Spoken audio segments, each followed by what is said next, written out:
Ladies and gentlemen, boys and girls, welcome back to the channel. Thanks for clicking on another video. If you're new to the channel, make sure you hit that subscribe button, get the bell notifications so that you don't miss any of my cringy homemade content. Today though, we're back in the garage because it's basically still winter even though it's spring in Missouri and I can't go fishing yet. So I'm in the garage and I'm going to talk about some more baits. So hopefully you guys don't get sick of these bait videos until I can get back out on the water. But for now, that's all we got. So today I want to talk you through my 3 favorite finesse techniques. Like I've said in other videos, I live in the Ozarks, which means lots of clear water, lots of streams and creeks and rivers, and but it also means lots of pressured bodies of water, because part of living in the Ozarks is that almost everyone is a fisherman. And so everyone's out on the water. Everyone's trying to catch all these fish. And the fish just see lots of lures. So there's lots of finesse fishing that happens in the Ozarks, at least for me. And I've found that I've become very confident in a lot of finesse techniques over a lot of power fishing techniques. Now that doesn't mean it's my favorite way to fish. It just means that I feel like I have a lot of confidence in a lot of these finesse techniques, especially these 3 that I'm going to show you here today. So without further ado, let's get into it. Technique number 1, my very favorite finesse technique, is the shaky head. I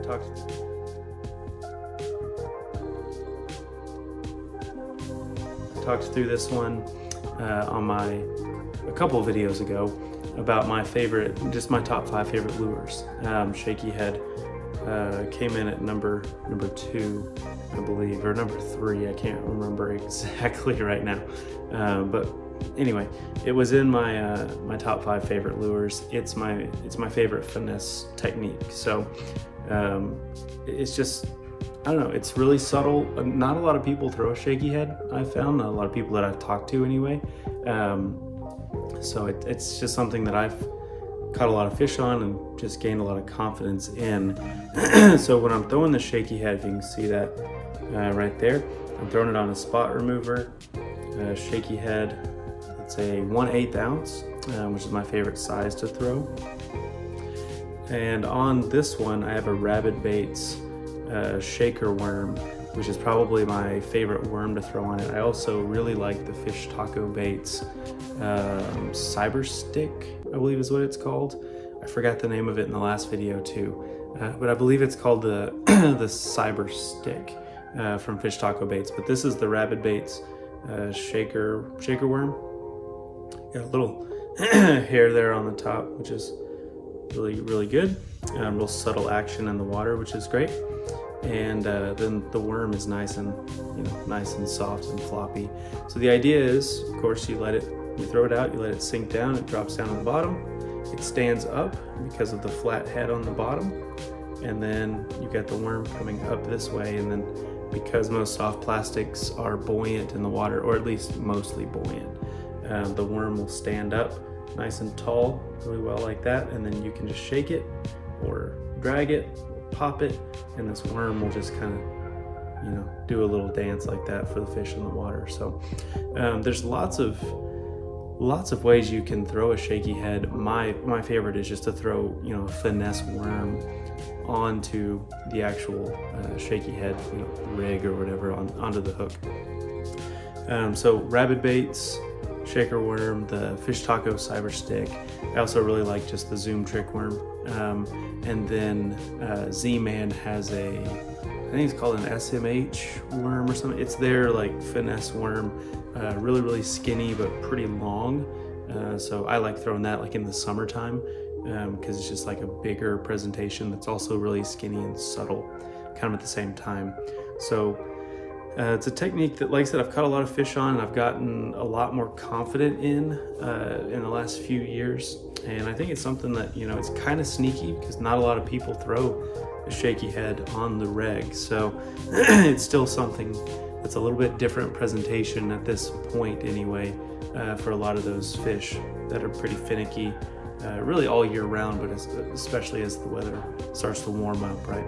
So number 1, shaky head. my top finesse technique. The second is a finesse jig.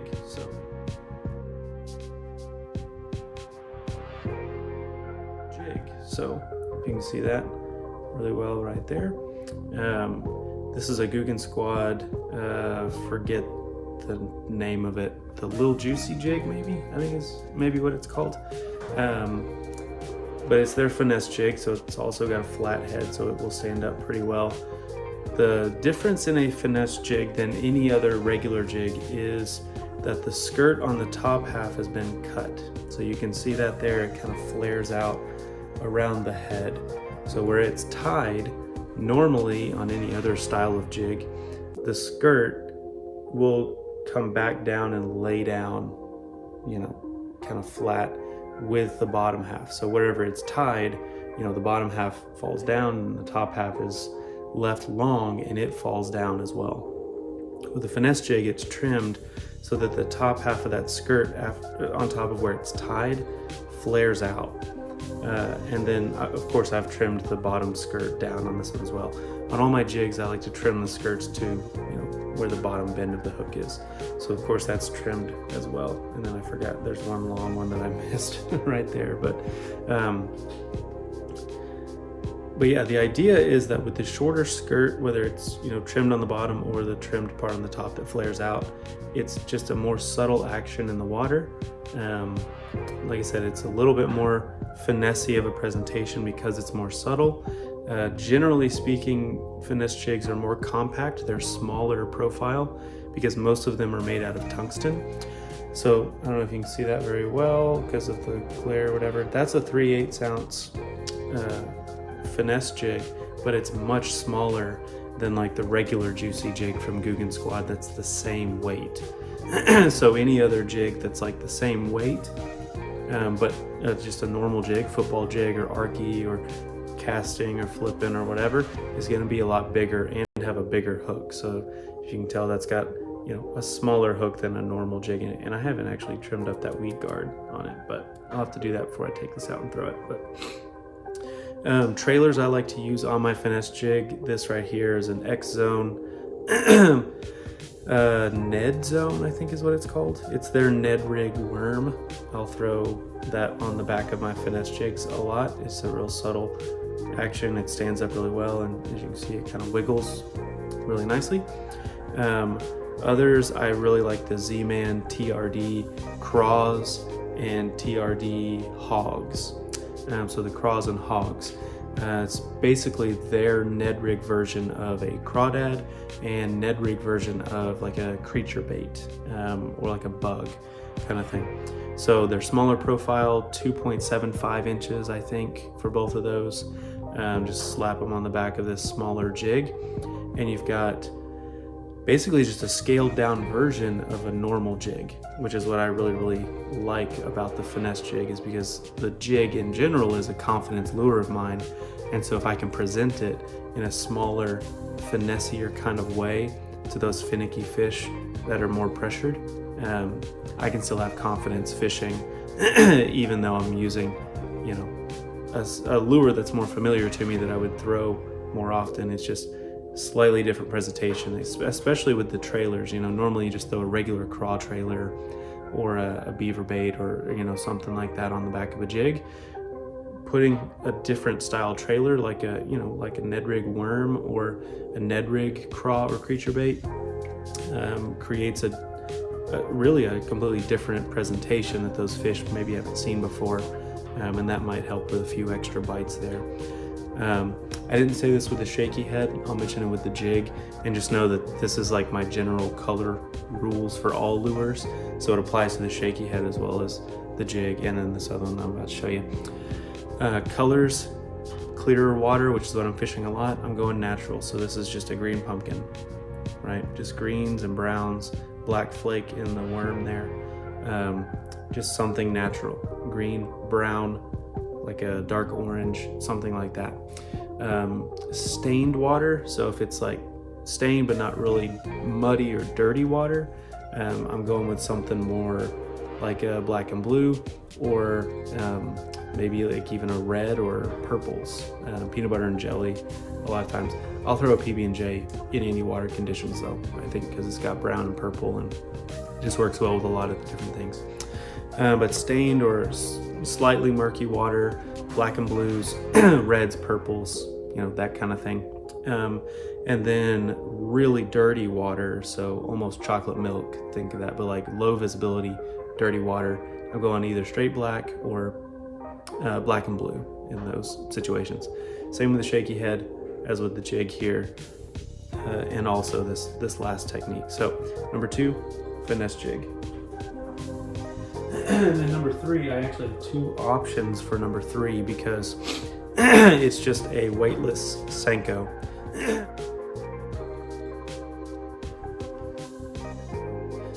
Sorry about this crud. I've been fighting some allergies this week as the weather in Missouri is doing typical Missouri stuff. It's up and it's down and it's raining and it's cold and then it's threatening to snow and all kinds of good stuff. So my body doesn't know how to handle it, is what I'm saying basically. So third technique before I get too far into my rant is a weightless Senko.